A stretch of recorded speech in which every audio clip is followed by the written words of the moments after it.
नाज़रीन आदाब, आप देख रहे हैं न्यूज़ 53। बहादुरपुरा एसएचओ ने आज बहादुरपुरा के पान शॉप के ओनर्स को बुलाकर उनकी काउंसलिंग की।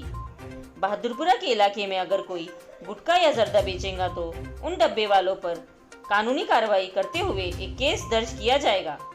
आइए देखते हैं आगे की तफसीलात सैफुद्दीन तैयबी की रिपोर्ट के साथ।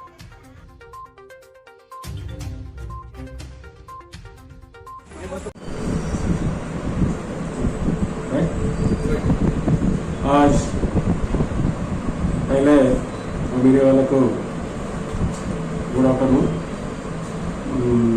तो आज वो पूरा बहादुरपुरा एरिया में कितने पान शॉप डब्बा वाला है पूरा लोगों को इंटीमेशन देके और आज इधर बुला के पूरा लोगों को काउंसलिंग करे। गवर्नमेंट क्या क्या चीज बयान करे वो चीज डब्बा में भेजना नहीं भेजना उनको पूरा वार्निंग करके भेज दिए। कुछ मिले तो उनका ऊपर और एक बार आने के बाद वो काउंसलिंग करने के बाद कुछ मिले तो उनका ऊपर केस रजिस्टर करना पड़ता बोलते उनको काउंसलिंग करके भेज दिए। वो पूरा ऑफिसर्स इंस्ट्रक्शंस में आज हमारे पुलिस स्टेशन में वो मीटिंग कंडक्ट करें। टोटल कितने लोग को बुला के काउंसलिंग करें सर? अप्रॉक्सीमेटली 40-50 मेंबर्स थे। Okay sir.